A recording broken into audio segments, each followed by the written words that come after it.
believe you have a bit of an update on the Isle of Pride event. We do. Obviously, we've got events that are being held between the 13th and the 20th of June.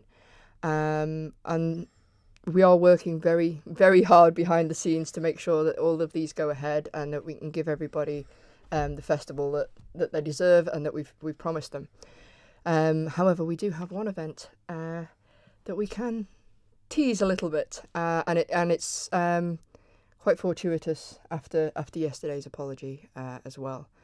Back in the early days when Alan made his protest, Stonewall UK were heavily involved in trying to help change the law over here. So co-founders Lisa Power and Lord Michael Cashman, along with Sian Cowper, were all part of that particular journey. Hazel Hannon, former MHK as well, and obviously Alan himself.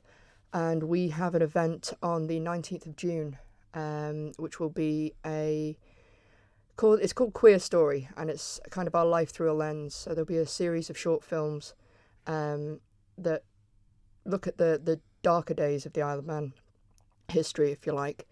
And we will have Lisa and Lord Michael over to talk, as well as Alan and Hazel and some of the cast members and the director of a film called Before You Go, which was filmed on the island a couple of years ago.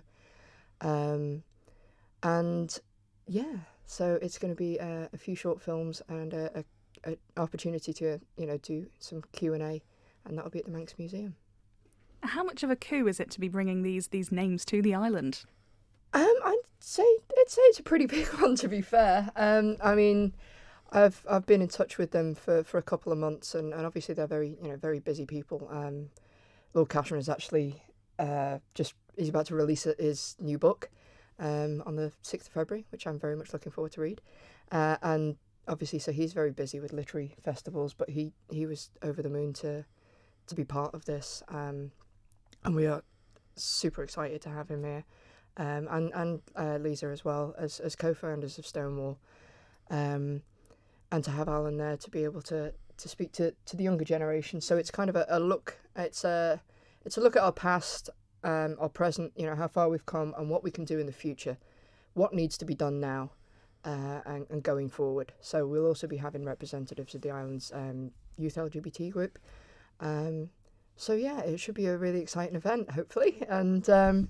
More details, obviously, we'll be announcing them fairly soon. But yeah, it'll be good.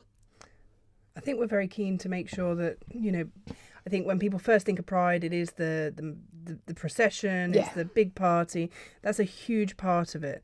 But actually, there's a huge part of this is about making sure that we teach, embed in the wider community, I suppose, around what that struggle really was for those people who were involved at that time. And that's people on the island and the people off island who were able to support them and help at that time. I think that having educational events is a big part of what Pride is about, and that also then ties in with the ongoing programme that we're looking to do around the safer spaces and just really making the community aware of the importance of that. And we talked before about making people able to feel safe and be themselves, and that's something that at the minute we recognise there's a need for, but I think we'd all happily come to a point in some years' time where we say actually we don't need safe spaces anymore because everywhere's safe. And I think that absolutely is the ideal that we're wanting to work towards. But we do recognise that at the minute there are times when people feel they need that additional support. They need to be able to do that in a very safe environment.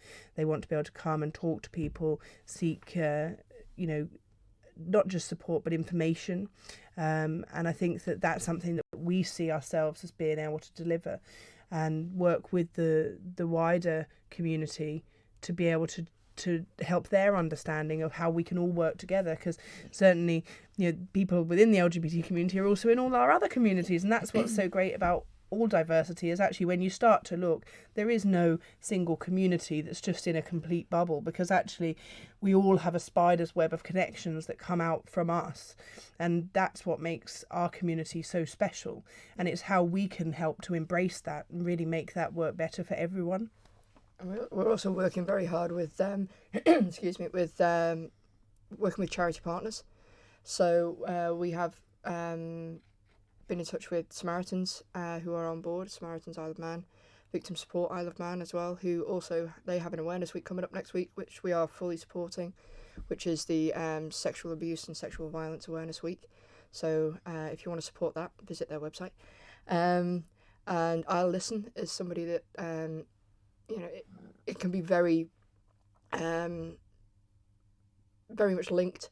Young LGBT people are 4 times more likely to experience anxiety, depression, and suicidal thoughts than the so-called sort of straight, normal, teenager, if you like. So being able to partner with them is fantastic. And there's many other charities, Crossroads as well, Crossroads Carers. There's a number of charities across the island that we're in touch with, and that we hope to be able to be some kind of central hub, if you like, to be able to signpost people to the support that they need. And I think that's very, very important. Excuse me. It's not just about the party. And we've said this from the beginning. That's a huge part of it. It's going to be great. Everyone's going to love it. It's going to be full of colour and full of excitement and music and fun. But there is a lot more to Isle of Pride than just the festival.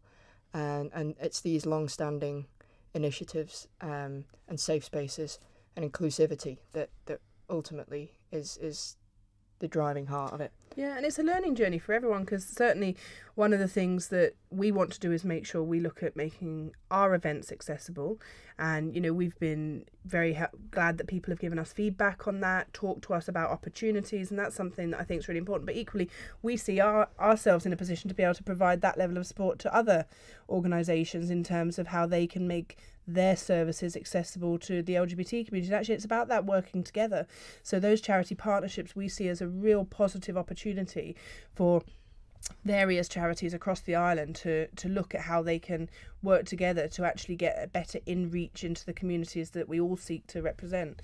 So that's a really big part of our work, and we're seeking to extend the number of charity partnerships. We're in conversation with some charities as to how that would work, because equally we don't want them just for the sake of having them. There's got to be a clear benefit to having it. We're not here to pay lip service. We want to explore opportunities and make sure that what we're doing is truly having the impact that we're looking for within the Isle of Man. You touched on it a little bit there, but it has now been a couple of months since this was all first announced that there's going to be Isle of Pride. What has the reaction been? Have you had much feedback? Has that helped inform what type of events you're going to be putting on? It still overwhelms me how it exploded and how quickly it exploded.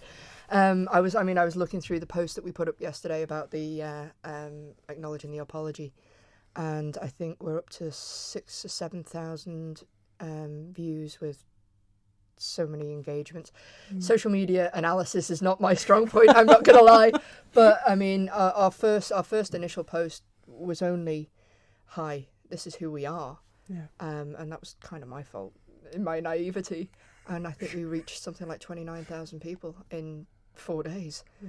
And I'd say 99.9% of it has been incredibly positive. People can't wait. They can't wait to be involved. And if anyone does want to get involved, then please do get in touch with us. Our contact details are all over our social media, Facebook page. We've got Twitter, Instagram. They're all on there. We have a website which is under construction at the moment, but should be up and running by the end of the week. And we will be able to announce more events very soon. It's just that there is a lot of work involved in doing this, and we have to make sure that we have the right permissions and that we have things secured and in place before we can announce them.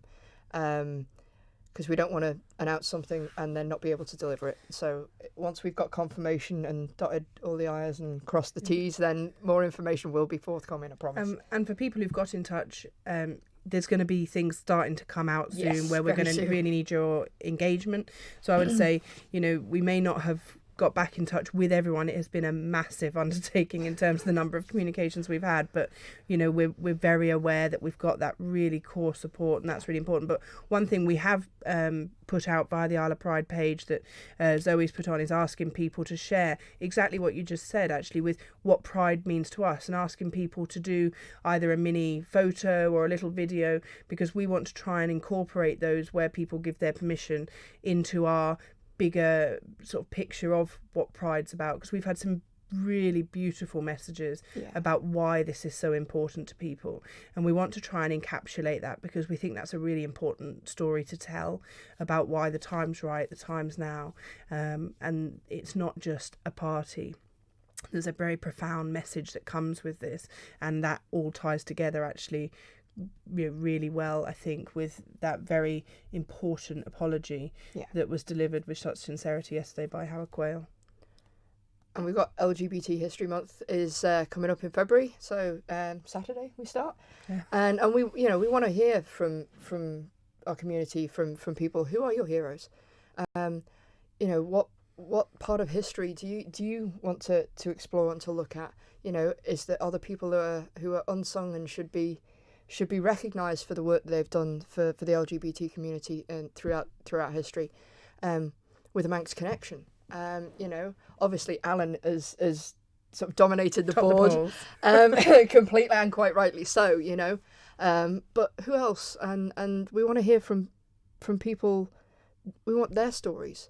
And if people would like to share those with us, so that we can share them on our, we want to do a few pieces on our website. We'll be starting up a blog very soon, where people can share their experiences, and talk about what Pride means to them, and how they, they've had experiences throughout their lives, when they came out, or how they, how it felt, were they surprised at their reaction, and things like that. We want to hear from them, from their stories, because we're part of LGBT history too. We're part of the history by shaping the future, so that in 10 years' time, people can look back and say, well, yeah, I was part of that. And it's about getting people involved and getting people engaged.